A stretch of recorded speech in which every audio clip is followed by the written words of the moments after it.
G'day everyone, Lauren Kress, the business scientist here. Very excited to be launching this new series I had an idea for on the 16 personality types. But before you go and think everyone does this, it's a little bit different. I want to talk about the 16 personality types in relation to how we develop personas and how we influence customer buying decisions, how we figure out different ways to educate people based on what their preferences are in those different 16 personalities. So we're going to be talking about things like cognitive functions, and we're going to be talking about things like, how different temperaments and different families can be grouped together so that you can understand how you can do things like stakeholder management, how you can grow your business, and how you can get more out of those important relationships and at work and beyond.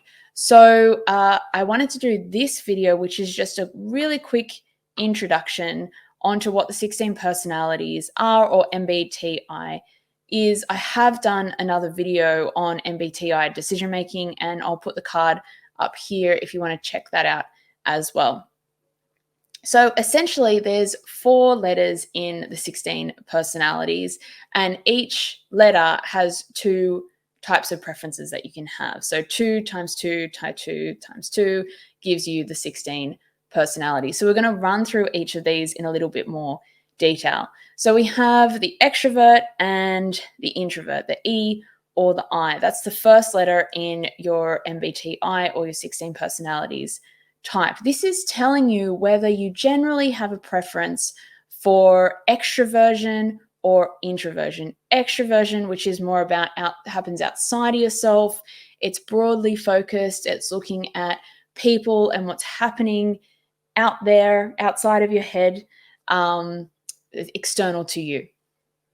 And then you have introversion. And introversion, all the way down the other extreme of that end, is very personal. It happens inside your head, and it's more narrowly but in-depth focused. So that's how the MBTI kind of differentiates between extroversion and introversion.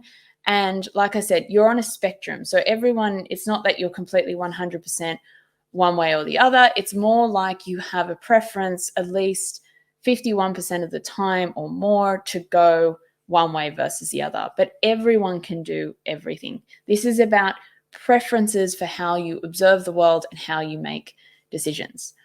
The second letter is sensing or intuition. This is about your observation. So on the one hand, we have sensing, which you can see here, is about what is concrete, factual, and present, happening in the present moment.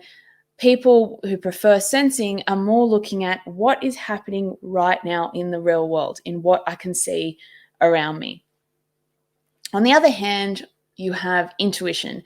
And intuition, N, is about what are the deeper meanings, patterns, things that are going on behind the scenes.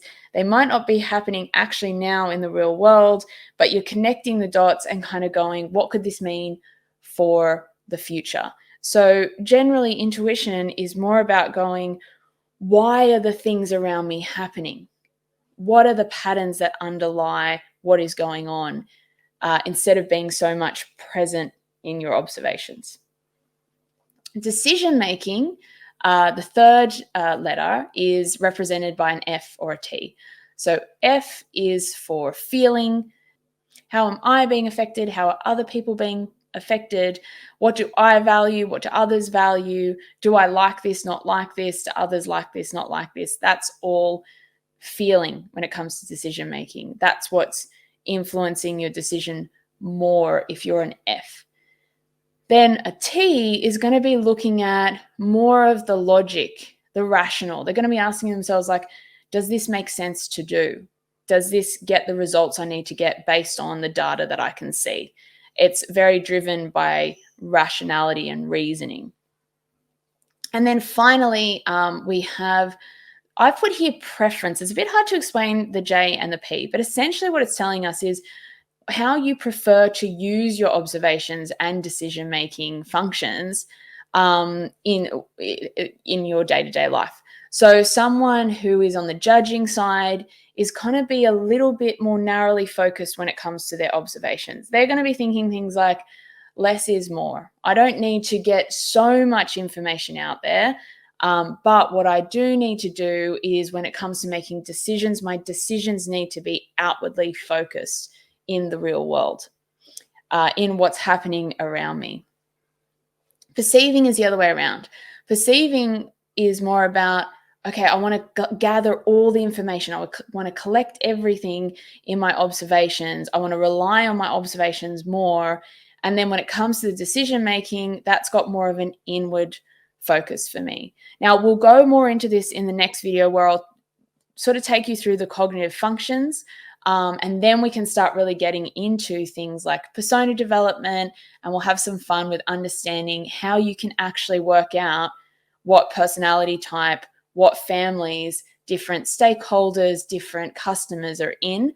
That'll really help you to get better with your communications, your marketing, your sales, and more. So please join me there, and please give this video a thumbs up if you liked it, and drop a comment if there's a particular 16 personalities video you would like me to do. All right, talk to you soon. Cheers, guys.